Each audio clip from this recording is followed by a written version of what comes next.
Estamos nessa trecho do Evangelho de Mateus e Jesus continua ensinando a seus discípulos, a comunidade cristã. Então, nós lembramos de maneira especial que esse ensinamento é dirigido para nós, né?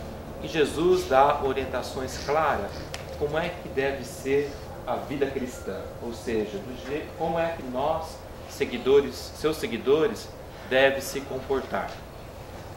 Na semana passada, nesse mesmo trecho do Evangelho, Jesus nos falava a respeito do perdão, que deve ser algo fundamental na vida do cristão, na vida comunitária, né? O perdão, como ser generoso no perdão, como Deus é generoso em nos perdoar. E hoje, Jesus conta uma parábola do reino de Deus para falar um pouco da essência de Deus que ninguém pode controlar. Nós vivemos num mundo que muitas vezes, sobretudo no país que nós vivemos, isso é muito visível, que é o mundo do mérito, né? Às vezes a gente aprende até na escola isso, né? A criança tem uma boa atitude, ela recebe lá um pontinho positivo, né? Tudo que ela faz e que é bom tem algo de reconhecimento para com ela. Ou muitas vezes nós também nos criamos no mundo, no meio, em que nós esperamos esse tipo de reconhecimento, né?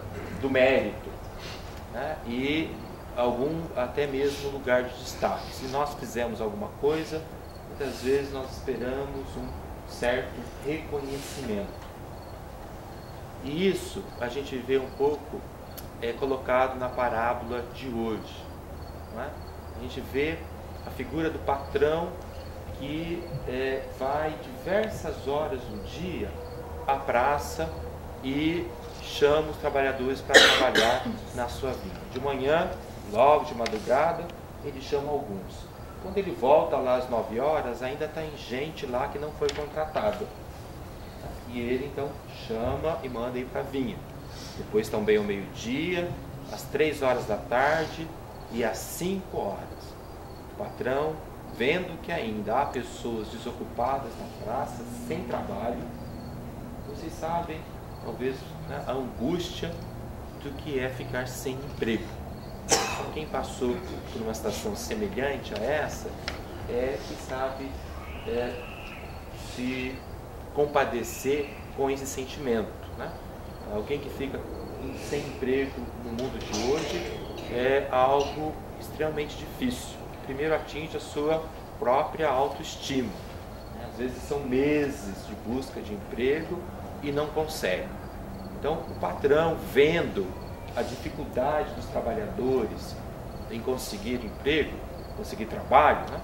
Ele se sensibiliza e manda aqueles que estão em busca de emprego para trabalhar na sua vida. Agora é interessante que os primeiros que ele chama, logo de madrugada, ele combina o salário. Quanto mesmo que ele combinou por um dia de salário? Uma moeda de prata. Uma moeda de prata. E para os outros, quanto que ele combinou? Uma moeda de prata. O que for justo. O que for justo. Muito bem, ele não combina nada, ele diz que vai pagar o que é justo. E eles vão. Olha que interessante. Eles não sabem o que eles vão ganhar, mas confia na justiça do patrão, né? E vão trabalhar. Aí no final do dia, então, o patrão manda o administrador fazer o acerto com todos. E começa com aqueles que vieram trabalhar por último. Talvez para surpresa, né, é que aqueles que foram às 5 horas da tarde, todos os outros, né, que foram mais tarde, depois da madrugada, todos receberam uma moeda de prata. E depois, então, quando chega os primeiros, esses então reclamam, porque eles esperavam receber mais. Então é essa expectativa O problema está não é que o patrão, como ele mesmo vai lembrar, está sendo injusto, porque ele combinou uma moeda de prata. E está, de fato, fazendo o que é justo. O que ele combinou, ele está cumprindo. Mas esses que foram trabalhar primeiro na vinha têm uma expectativa maior e querem um reconhecimento maior, querem um mérito maior. Afinal, trabalhamos mais, merecemos mais, talvez era a lógica. Não, a lógica do patrão não foi essa. Trabalhou mais, recebe mais. A lógica do patrão foi pagar o que é justo. Esta é a lógica do patrão. Pagar aquilo que é justo. E o patrão foi justo para com todos. Muitas vezes o nosso entendimento de justiça, de novo, baseado na expectativa do mérito, ou no mundo de hoje, econômico de hoje, do trabalho. Hoje a gente acha assim, a pessoa tem valor enquanto ela trabalha e produz alguma coisa. Se ela está trabalhando e produzindo, ela tem valor. Se ela não produzir, muitas vezes ela é marginalizada. Por exemplo, se ela é idosa e não consegue produzir o mesmo tanto que uma pessoa mais jovem, ela é logo deixada de lado. Ou muitas vezes, a pessoa, por ser portadora de uma deficiência, ela muitas vezes não consegue ter o tipo de produção como a outra pessoa, ela também é deixada de lado. E assim, o nosso modo do mundo de viver, o mundo de hoje, é baseado na produção. Você vale se você produz. Então, se você não produz, se você está desempregado, você tem pouquíssimo valor. Essa é a lógica do mercado, lógica da produção. Não é a lógica humana, mas não é a lógica de Deus. Qual é a lógica de Deus? Toda pessoa humana tem o seu valor e deve ser tratada com justiça, de acordo com a sua necessidade.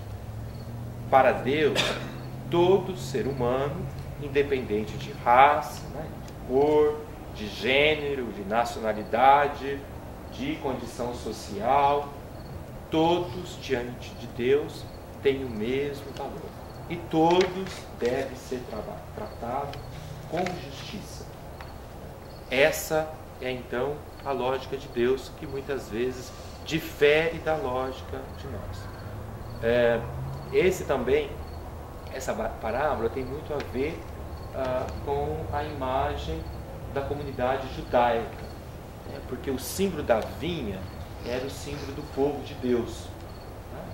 E os judeus, os primeiros que vão sendo levados para trabalhar nessa vinha, lembra os primeiros a ser chamados, e que vão trabalhar a vinha.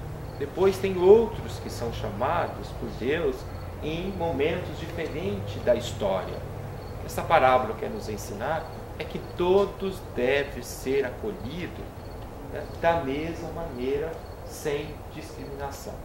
Não é porque são trabalhos de última hora é que devem ser deixados de lado. Às vezes a gente tem essa tendência na própria comunidade cristã. Tem gente que às vezes frequenta muito tempo uma comunidade e se acha um pouco dono da comunidade.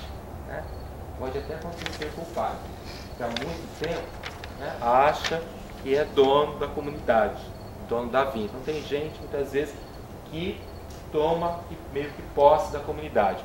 E os outros que chegam depois, trazendo as suas ideias, o seu jeito de ser, para a comunidade, muitas vezes não é bem acolhido, é marginalizado.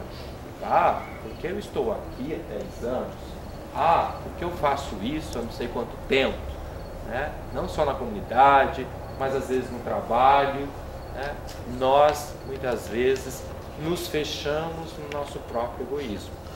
Então, é também um alerta, acredito, para todos nós, para que nós saibamos acolher todas as pessoas, todos os trabalhadores de última hora. Todos são chamados por Deus.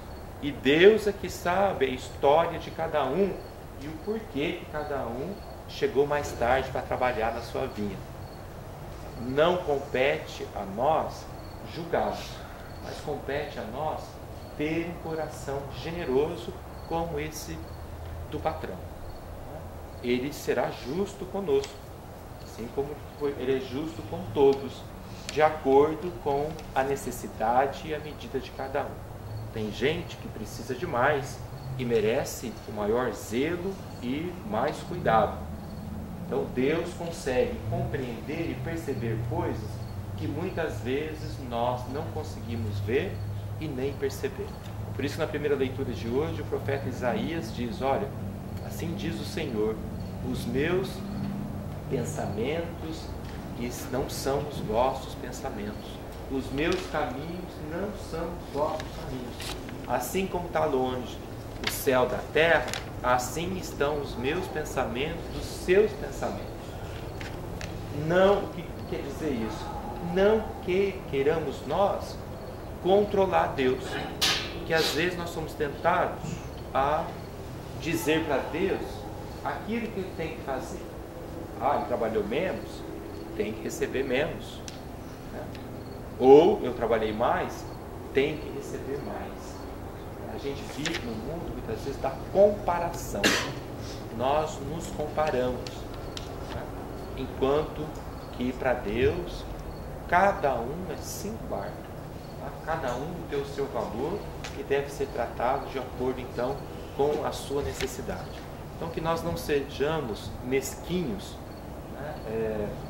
na generosidade, mas que sejamos tão generosos como Deus. Que sejamos como os últimos trabalhadores que não sabiam quanto que ia ganhar, mas que foram tão bem na vinha trabalhar porque foram chamados para Deus. Nós devemos ter essa atitude de confiança para com Deus. Mesmo que nós não temos certeza, nós podemos confiar porque Deus é Deus. E Deus sendo Deus, Ele será sempre bom e justo para com Deus. E na situação que nós vivemos nessa semana, eu acho que nada melhor do que a gente lembrar disso. Embora nós não sabemos direito as causas do incêndio, não sabemos o porquê que aconteceu na nossa comunidade, podemos ter muitas perguntas, e como a gente tem às vezes na vida, por que acontece comigo, por que de novo? Muitas vezes tem coisas que a gente não consegue entender muito bem, mas nós podemos ter uma atitude de confiança, confiar na justiça de Deus, confiar de fato na generosidade e na bondade de Deus. E a partir disso, a gente continua trabalhando com alegria na vinha do Senhor, junto com todos os outros operários que Deus chama a todo momento.